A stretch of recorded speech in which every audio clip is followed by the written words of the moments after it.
Olá pessoal, hoje o Desinflamaflix vai falar sobre uma substância que está sendo muito utilizada em períodos de crise, como nós estamos vivendo com o problema do corona. Então o que está acontecendo?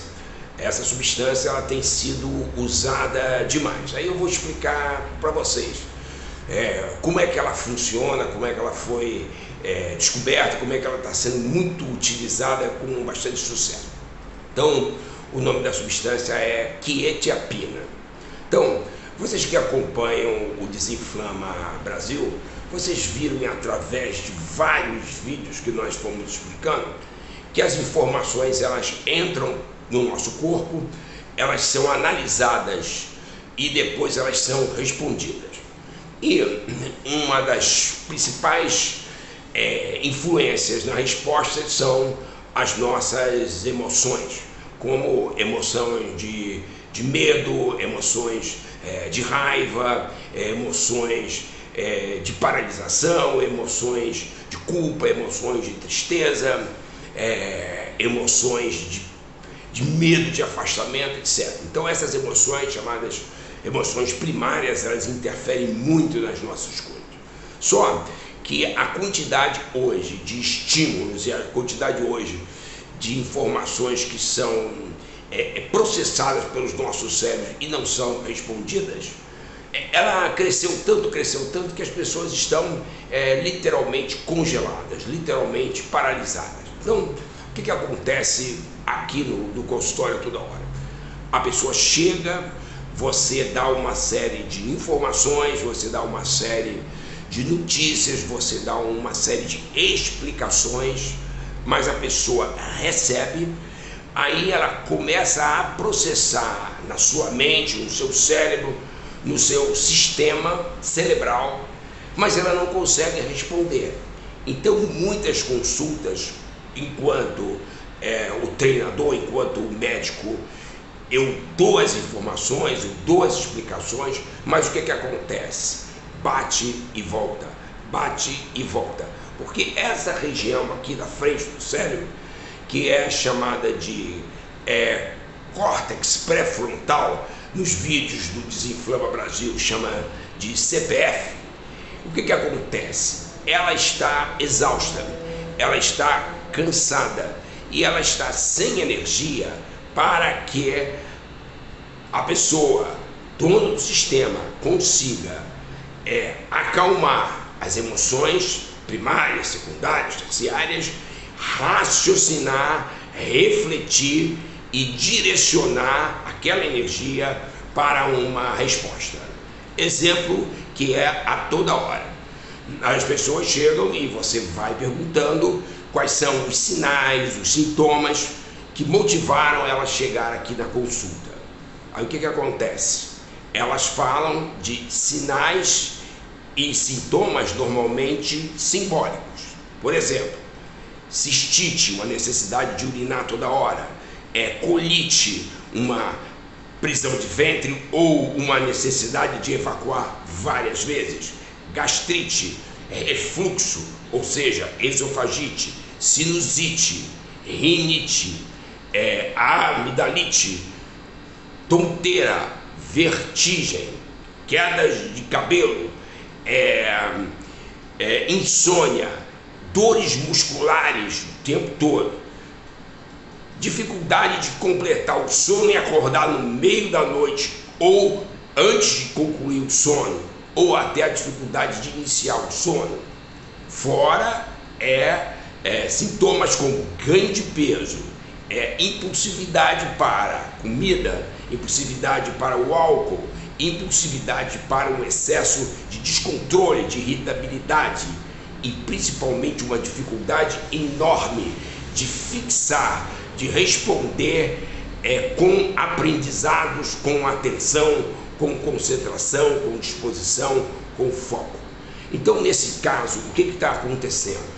Uma briga entre as estimulações externas, as cobranças de fora, externas, com padrões internos que a gente tem automaticamente. E esses processos internos, eles não recebem muita atenção a ponto da maioria desconhecer esses processos internos. Só que para você dar uma resposta com foco, com ação, com direcionamento, os estímulos externos e os estímulos internos, eles têm que estar congruentes, eles têm que estar ajustados. Então, o nível de autoconhecimento, o nível de confiança, o nível de consciência e percepções tem que estar muito forte para responder a situações de pressão. Como as pessoas desconhecem isso, como as pessoas não conhecem isso, até têm dificuldade de compreender e ouvir, sentir, ver o que a gente está explicando, aí elas continuam respondendo de forma automática com um sinal de que precisam de informações através do corpo. Vocês já se viram numa situação que vocês estão gravando um vídeo, ou ouvindo uma live, ou ouvindo um vídeo, e de repente a internet fica fraca, aí aquele sinal ele fica rodando, e ele não conclui exatamente isso que acontece no cérebro das pessoas nesse período de pandemia. Eles processam, mas eles não finalizam.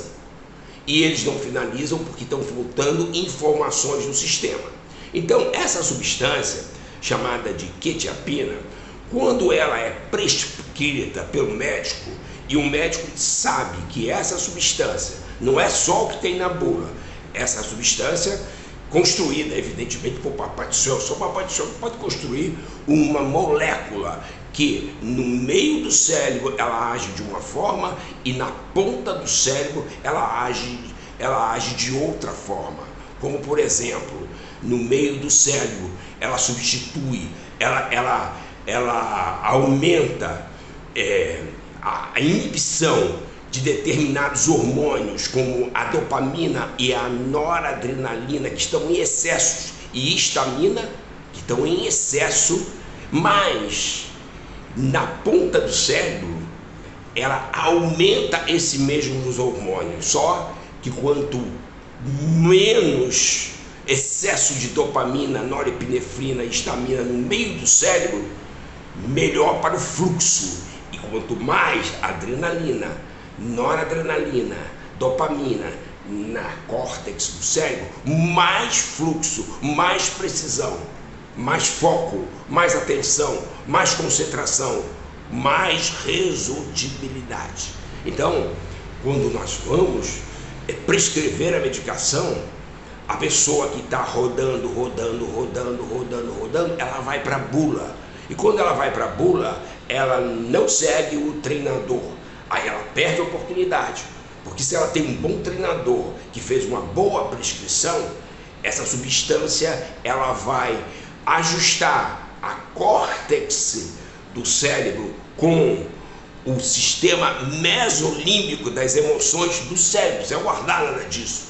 É só entender que o plique, o plaque e o plum, eles vão se alinhar, eles vão entrar numa sintonia, e eles entrando na sintonia, você vai dar uma resposta de mais qualidade, de mais consciência, de mais intensidade, de mais energia tipo laser e menos energia difusa. Exemplo, eu vinha para casa ontem de um congresso de neurociências. Aí, de repente, o avião ia levantar voo e o piloto disse assim: apareceu algum problema aqui, nós vamos ter que fazer uma revisão. Todo mundo viu, ouviu, sentiu que ele ligou o avião e o avião morreu. Se é o meu carro, que eu ligo o carro morre, eu ligo de novo. Ele morre, eu vou tomar uma providência, mas eu não vou ficar com medo. Mas quando você está num avião, se você não tem aquela sensação de controle, quando ele disse assim, nós vamos fazer uma revisão, todo mundo ali ficou com medo, inclusive eu. Mas eu não vi ninguém levantar e falar assim: por favor, pode me esclarecer melhor o que está acontecendo com o avião, de uma maneira legal, me explicar o que está acontecendo? Não, todo mundo ficou sentadinho, mas eu tenho certeza que a melhor opção seria você levantar e você perguntar, ouvir, ver, sentir, aí depois você decidir: pô, eu vou sair do avião ou eu vou viajar com medo.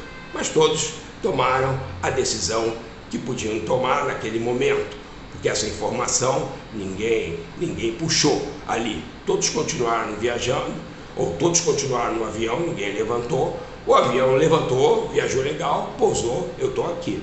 Mas a minha decisão foi uma decisão emocional, desconectada do racional, óbvio, e também com uma grande omissão de dados, o que nem sempre é legal.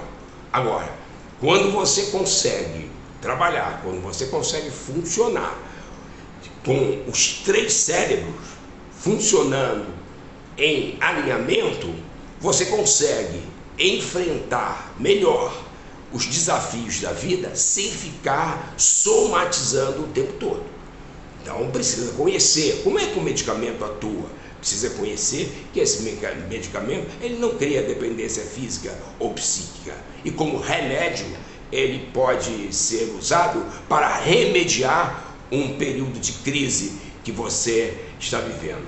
Mais tarde nós vamos detalhar com exemplos como isso tem ajudado tanta gente que está completamente sequestrada emocionalmente, como um noticiário, o noticiário alarmista e um noticiário até, eu diria, um pouco destrutivo desde que iniciou esse problema da pandemia, e como está afetando a saúde de todos nós.